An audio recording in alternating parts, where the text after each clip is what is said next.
នេះបាទសួស្តីបងប្អូនអរគ្នាបាទឥឡូវនេះយើងមករកក្តាមពេលយប់ម្ដង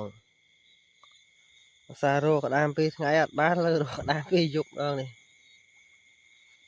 មើលមិនឃើញទេនេ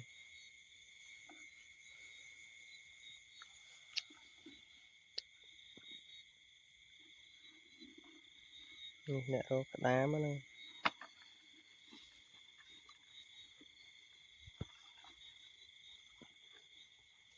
ភ្លឺទៅនោះភ្លឺសែទៅក្រោមទៀតទេហ៊ានទៅទេខ្លាច់នេះហ៎តើណាមកទៅដែរដោះបកៃតន់ងូចផងមិនងូចអីជន់ក្តាមមួយបាត់ហើយអត់ដោះជើក្តាមមែនតាដោះហើយនេះក្តាមប៉ុណ្ណាណៃអរិយអើយនេះនេះក្តាមជន់ហ្មងអូយខ្យងខ្មែរមើលខ្យងខ្មែរមើលមិនដឹងខ្យងខ្មែរនេះប៉ុនេះសនេះវាសយកចាំទុកពូជទៅដល់ក្តាមពេលយប់ម្ដងមើលមិនដែរមើលថៃឃើញថៃនេះដើរតាមគុំស្រូវសើថៃចវ៉ាណាធ្វើមិនវាបានបើយប់ធ្វើមិនវាបានយប់អីណាច្រើនអត់ចាប់មកតើណានេះមួយក្តាមព្យូក្តាមអីណាមួយទៀតចាប់បានមានតែក្តាមសក់មកទេនេះក្តាមនេះបងអ្នកលើគុំខៅនេះក្តាមពេលយប់អូជន់មួយបាទហ្នឹងជន់ស្អីខ្យងនេះក្តាមយប់ឡើងវានៅអញ្ចឹងតាមគុំស្រូវ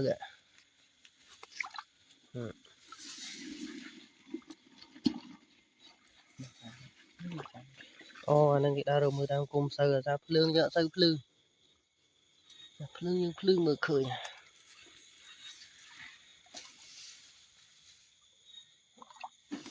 តើមាន7មួយនៅក្បាលអែមដល់វិញជាមើលដល់ទឹកលាក់ហ្នឹងដល់ប្រយោមអត់ឯណាទៅហ្មងមុខអូក្តាមចាប់មកហើយចាំរត់ទៅបាត់ហើយចាប់មកក្តាមអេរោពេលយប់ស្រួលហោជាងពេលថ្ងៃចាប់មកអេហូមឃើញហើយ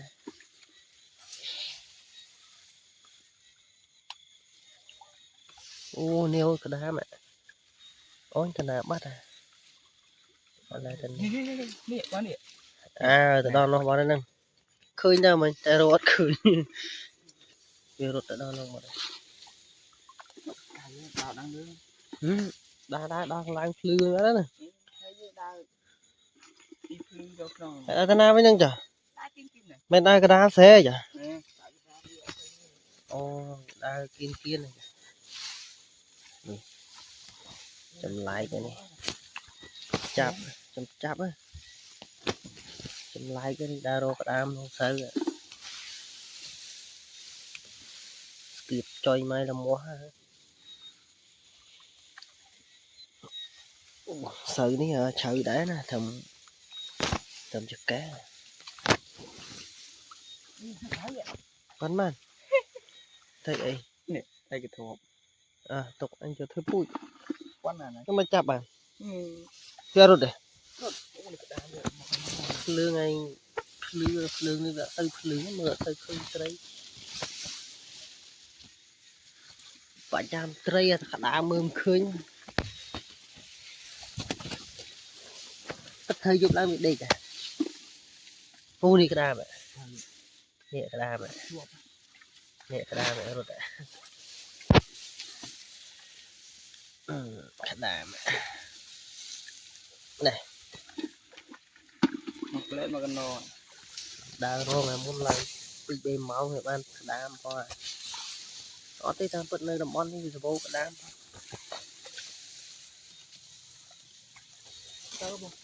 như mũi đi đấy wow cho họ trộn sỏi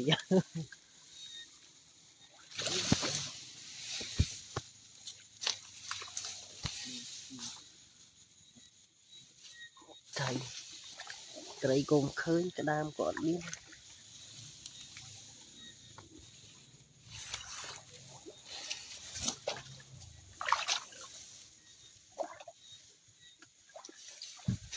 choan cái đam mới choan ấy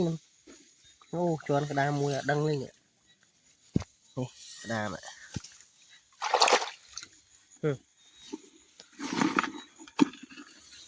tình kia mà còn ô buôn thèm pon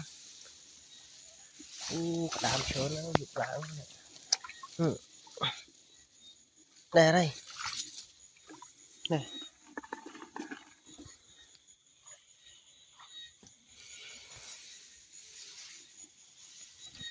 một chơi máy này mới bật lại nha đây ở đây chớ này đây ở đây đòn nè bắt đâu đòn nè bắt thấy đau quá ở đây ui đòn này bắt đây nè rút cái đam mũi bắt ta hãy chặt mũi của mày lọ đây cái cho thay cho rèn ui thấy đi thấy kia đấy tuy mình thấy thông mà mình thấy trụ chắc ba tôi nhỉ thì rút cắt nè mình làm phá cái đam mình ra bật cái đam mất rồi bây giờ cái đam gồm khơi cái đam gồm bán nè rồi mà riu cái luôn đây các bạn cái đam con là này à lương tư ơi mượm khơi mà cho mai rơi mà tục thơ bụi cho mai rơi mà tục thơ bụi thế này rơi mà co cho mày cho tay chăm cho bụi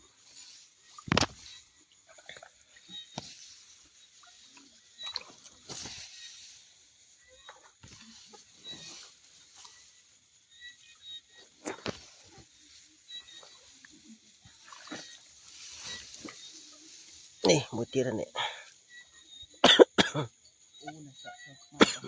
vô mà cho nè cái đám cho không ai cho mà này tao không thấy cái trụ đâu cái trụ để xin bán là bạn cho mà xiết anh chặt ở đây mua cái bán này mới nhà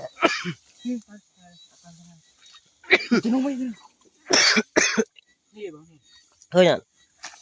đấy chương đã gụ nó cái kia chưa ngay đâu mà đây chả thà ô nè khê khê nè chẳng anh chặt đầy mùi pha nè thầy chặt đầy mùi các bạn nè thôi bán đi đây cái đám xì ao này ôi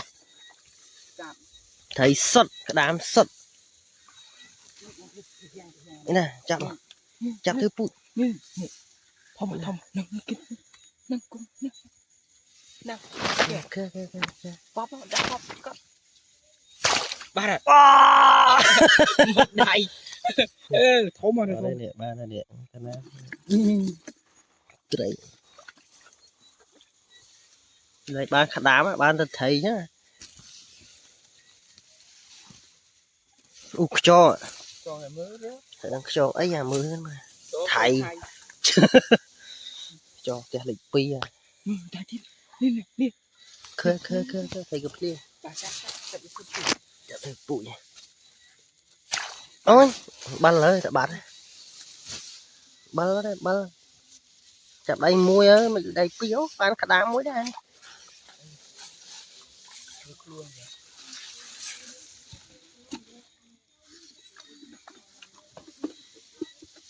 đây khơi chắp mà này lương anh nhận tay thì bệ trường bỏ ngày khát khát nọ vì nơi tìm kiếm vì nơi nơi ban chui chặt cho chả ban rồi tục tục thông thế nào anh cho không rồi chậm á đầy phí má ba nè chặt thấy tụa đã chuốc thôi đây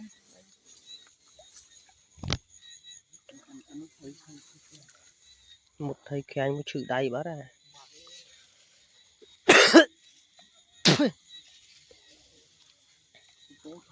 chả như chú lên đa rồi mưa trái ở đây lên đa rồi mưa cái đám đa rồi lần hồi thầy mấy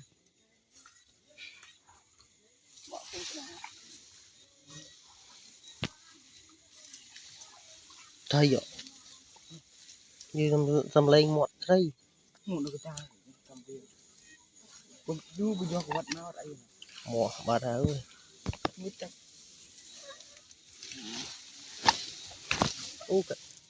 cái đàn tôi lên cái này ngay cho đôi ta đấy đá là cái đàn này ọt tực hơn tất khóc khóc thầy chà lương anh ọt lương anh đó mà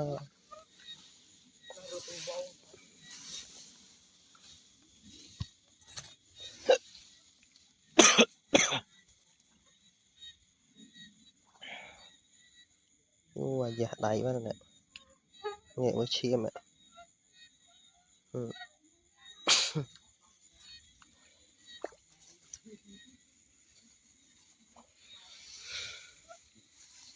cái đây mà miền khơi cho còn lên khơi cả đam còn lên miền đã thử plei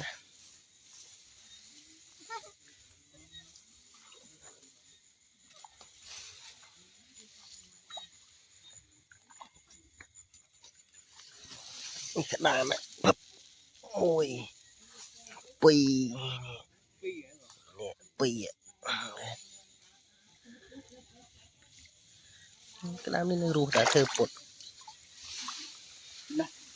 mà cái nó bằng phèn nè lẹt mẹ đã đang làm mau nông chưa chập ăn mùi pi hầu đây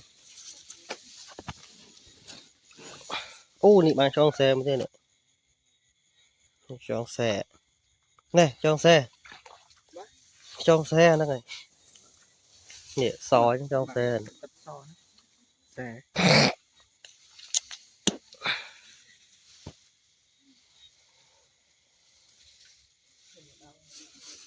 qua đi cho ấy chờ không mà nè út mùi mơ cho thầy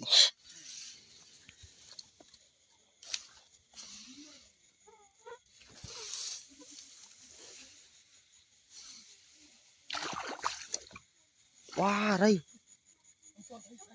ơi hả anh chuồn lên mũi đa là bao chứ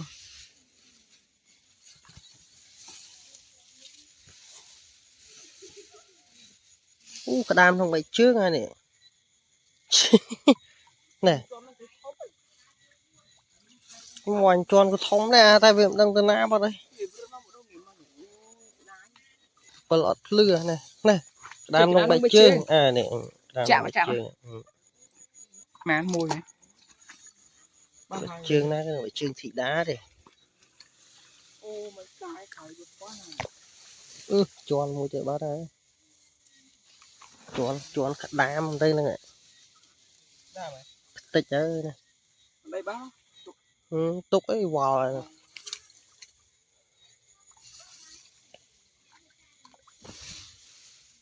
ta mới thấy mấy nhà đó này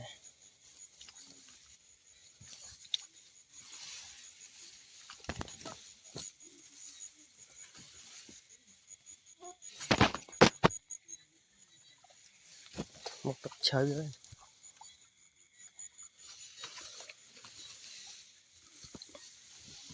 khơi thấy đáy nè đọt khơi thấy đáy tôi thấy gặp liên hả tôi nói gì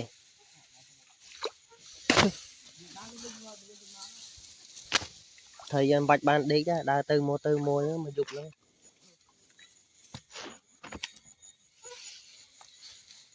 ui ao đi cho chui cho cái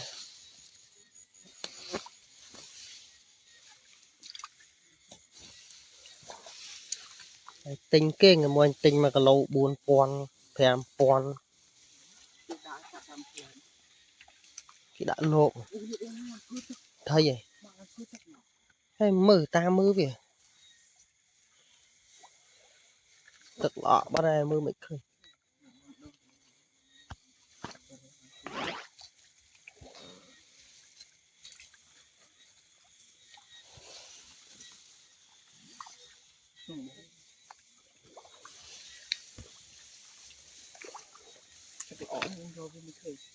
thật lọยังได้มันđâu phải đàm cho thải chọn nó miên tật à tay chọn lòng cho trăng mưa cho xe đấy bàn mà khó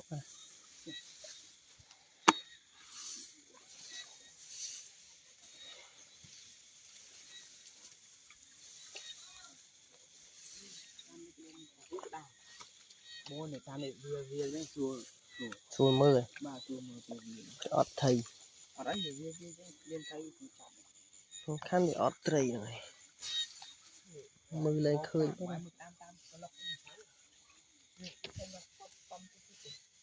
hư gì cả vào đâu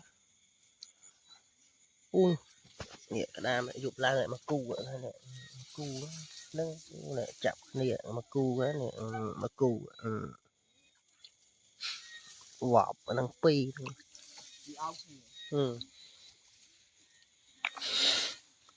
pin chuột ngay nha đó này lẹt pin thầm tì vì tao dương đầm pin tì đây cho nhưng rồi đầm pin tì ban pin nâng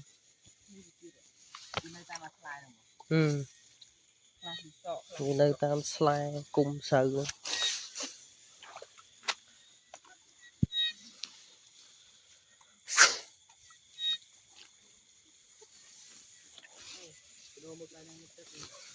tức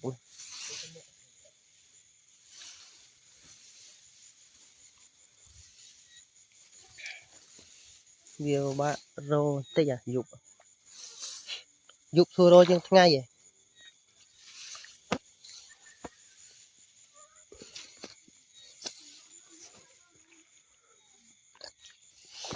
nó cục á hả cái nóng quá nhỉ này đâu hỏi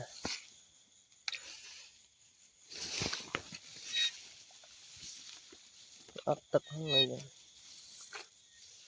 nhà đi tập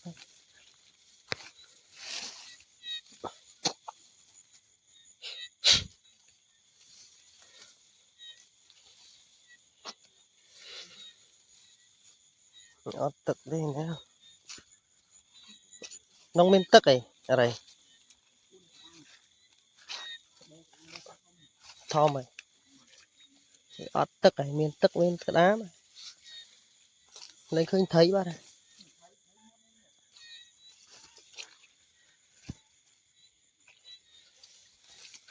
thấy giật ngó mà tục pro thứ pu cha còn si cây tức à bán anh khơi anh mùi hơn bạt bạt à.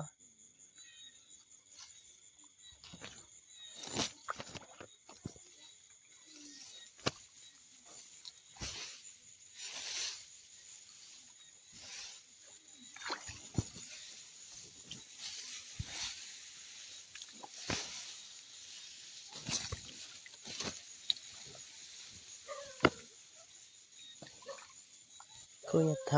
thấy chạm mạch ba này u này mùi thầy cái đàm này cái đàm mà cái nó chạm mà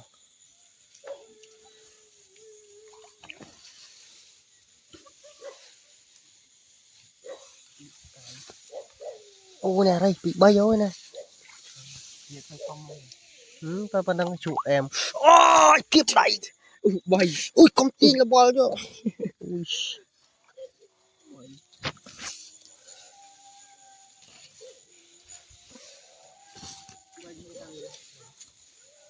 khơi như rốt bàn khơi nhá về cho mấy tí thay vậy hả kép tục đã lốp ta lẹ tật tua sắp ấy đi lẹ tật đây nè đấy nè chập cả đam ấy Quan trọng ba là. thay vậy văn mà mờ này cả đam thôi Đam cái nông mùi đó. Nhiệt. chập mệt ba nè chập thay chập cả đam mà này Nhiệt nhắm chắc đàn này. Tới cái đam ta. Ba là. chập thấy slow chập thấy slow nhé mình tua sắp biết lẹ tật à thấy slow nha chập mấy cháu chuẩn bị đã tật chập bàn đấy nè Thế. trâu luôn mà đấy Ăn sâu rồi. ọt cái gì luôn Luôn chăng. run gì mà tật wow kiếm này thế nào ôi kiếm này ôi cái tụi ấy kiếm này là mùi kia lên này không thấy về lên đây Cái lẹ đầy.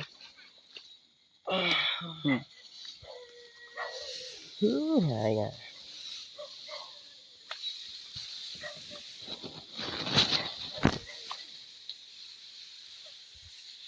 cái đam kia nè ôi này cũng sâu chăng ta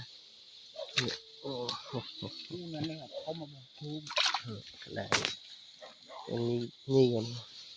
Anh này có sao mình như này mình. Một nhi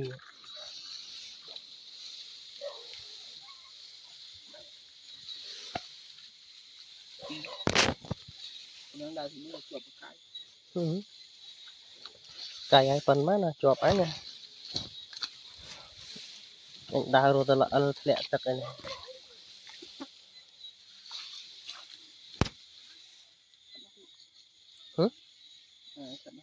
mấy chồng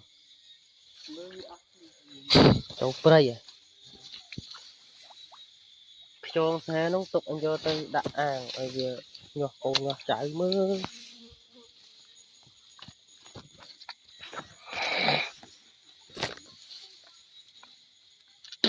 thầy con thầy kia nhỉ mình sẽ lạnh nha thầy phần năng Cho bạn bán thì giờ tao đọc cả. con thầy vậy năng con thầy chụp lại người ta cùng sơn chẳng ai nữa chạp á nè bột bần nó toàn ta na thì nơi không nâng chạ ban linh nơi lao dần chút đây đặt con thấy mới Lên. chạp mà Xem.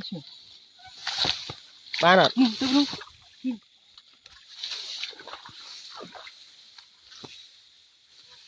đây pi chạp bá nè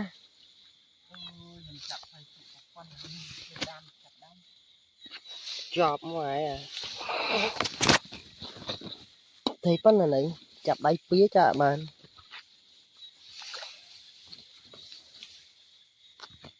thịt chơi cái à nhưng mà phật lang nè con thấy mui Chọc rồi mày chạp cái thuốc có ba viên môn này thì chạp cái tui trong anh ơi khơi chạp ấy đây muối nên để ú đám bay mà đây nè bay đây nè mùi chị rồi anh chập ban tình ọt ọt trong lang ngọt thầy ba đấy vô thầy được quá chăm chú ấy ê nó lang vô thầy được quá ngọt thế nhá tôi lái thôi ở đây ngọt thế nhá cũng trong anh vô thầy như thế thầy tuột vô giờ thầy khen hả đàm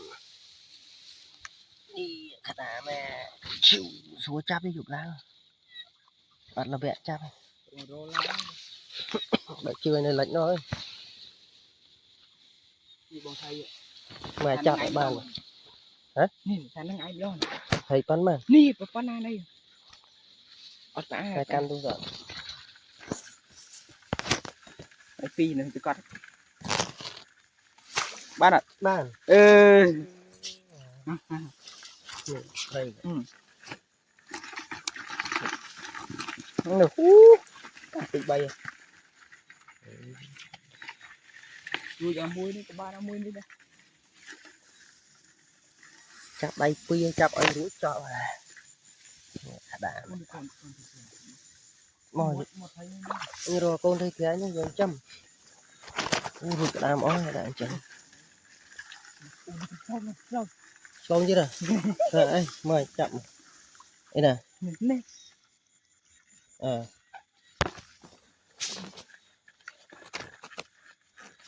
bán ạ bàn dạ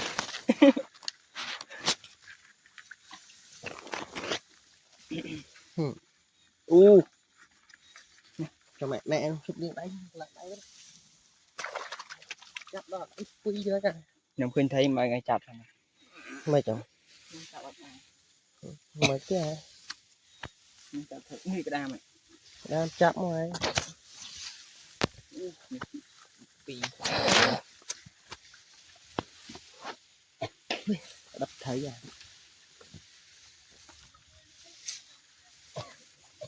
bây giờ thấy quá đấy thôi thấy á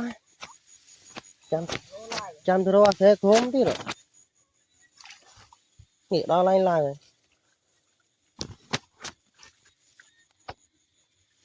nó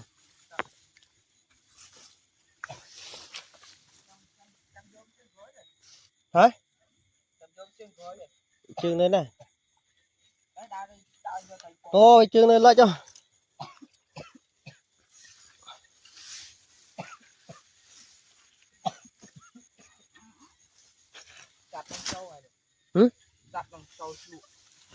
sao đã cắt dụng làng người mình bàn mùi tí ra những trâu rốt này đây mà ôi trâu rốt ba đấy ôi hai cái lúc mày ta cái đam lúc đỏ đấy thôi cái lúc à ba cho xe mới đây nè cho xe po so chứ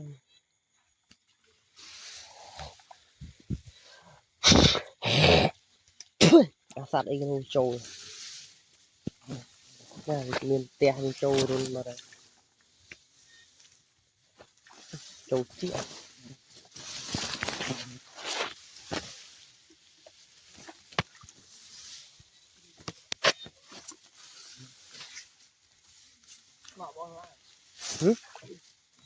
ngồi chưa khơi thôi chặt làm tranh đâu thấy trộn nên cái bên này tam đấy nung cài ngộp anh rồi bà hai cho cái làm màu này bà đấy thấy đã nó tắt rồi nó tắt lại quá đã nó nồng anh ấy với mang đi nộp đặt đông ở đây đã nó tắt sao ở đây do nâng hay đã đặt đông xe mà ngọt nó đã lắm đã bao giờ thấy vô tôi thấy cái anh kia vô thấy tụ cho đam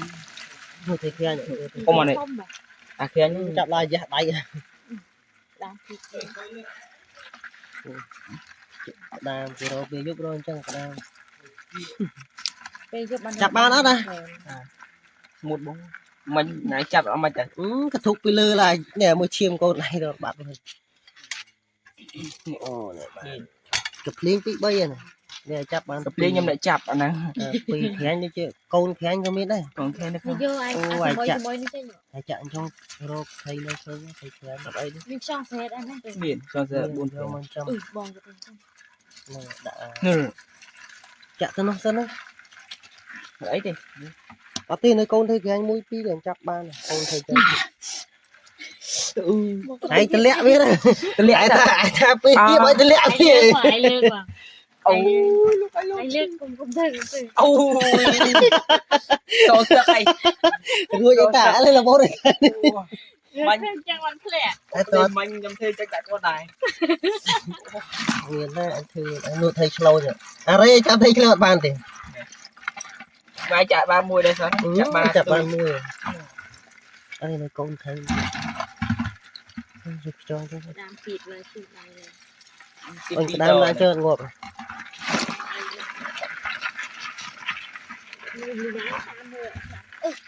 Các bạn có tí rồi mới con thầy em giúp cho chơi nữa chập ra không thể gì. Không thấy. có tí con thầy thì anh mua từ nào ê thầy tụ đi chạm bàn pi à ai khơi phải bàn không chả tí khổ quá nè thầy này kia đấy Cây đã tận bay thì tiền thầy nào. thầy này thầy chọn cây đi Giờ thấy chăm. nè thầy cái thuốc mới để đây chặt thầy cái thuốc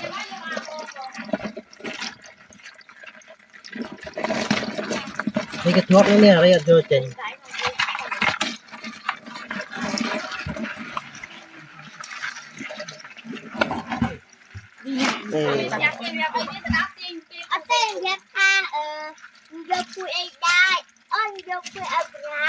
đi nè thầy cái thuốc mới tia đấy à đây cho nó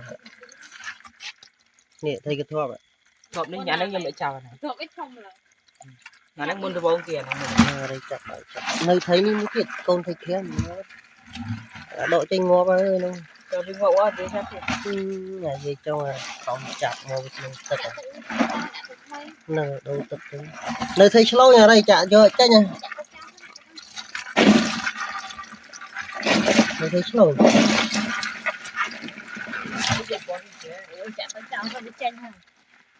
Mà muốn chập. bây giờ petrol mà không vô nâng tới vậy anh ấy vô đi đại chặt tiền men nâng ngọc hay đi chặt thịt định ngon mà nữa đây vang ván nè con thầy nè ngọc con thấy chú vàng vô rồi đi đâu rồi nè ngọ ba đây đây ô này nơi đúng rồi nè nè Tặng nó thế ở đây gì? trôi mắt đi đấy ngọ ba này